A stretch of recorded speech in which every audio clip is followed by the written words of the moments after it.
Well, hello everybody. Hope you're doing well. This is our 5-minute recap on chapter 10 of the Awe of God book. It's titled God Isn't Watching. It starts off with this verse, Psalm 10:11.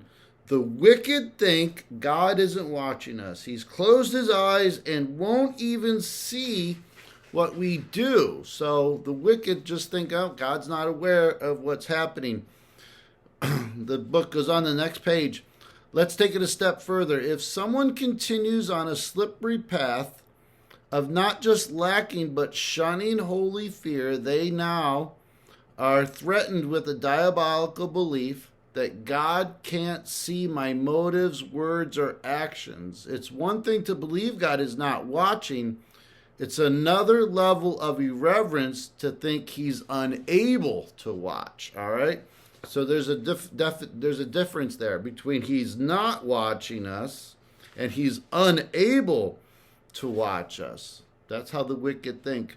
Isaiah 29:15. What sorrow awaits those who try to hide their plans from the Lord, do their evil deeds in the dark.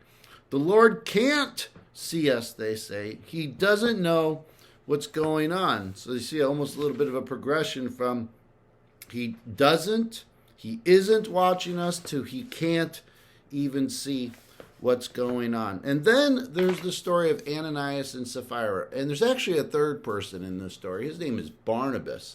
Ananias and Sapphira in Acts chapter 5. That story actually starts at the very end of chapter 4. There's a man named Barnabas, a Levite in the country of Cyprus.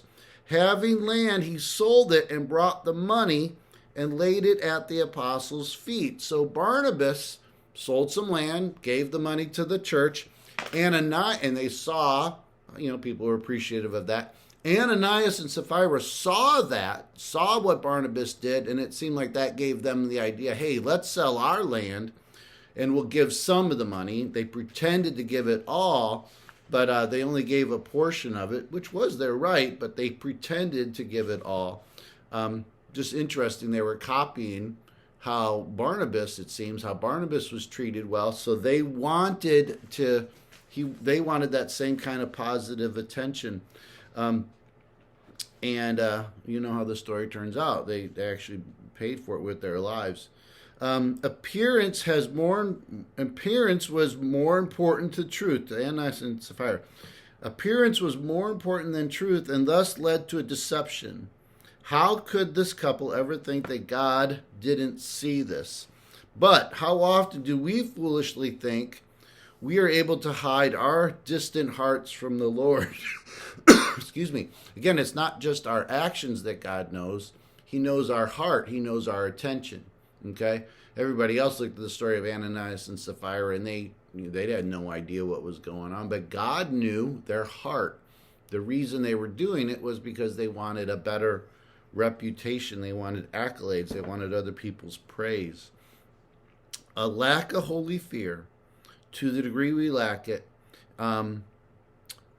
his abilities are diminished in our psyche, and what is most scary is that we are oblivious to our state, our discernment dulls. So when we lack holy fear, to the degree that we lack it, his abilities in us are diminished in our psyche, our understanding. I think I'd use a better word than psyche.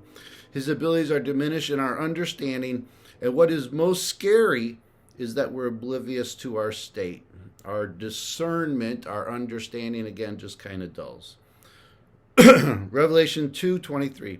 Then all the churches will know that I am the one who searches out the thoughts and intentions of every person, and I will give to each of you whatever you deserve. So Revelation 2, God knows.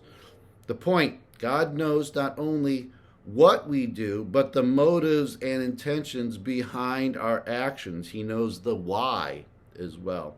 So here's the thought to ponder. Do I continually live with awareness that God knows my innermost thoughts, motives, and intentions? How can I increase my awareness of this truth? So God knows, God's watching. Again, don't live out of fear, but live with a sense of a holy, constructive fear of the Lord. And it's good for us and others around us in the long run. Thanks so much. Take care. God bless.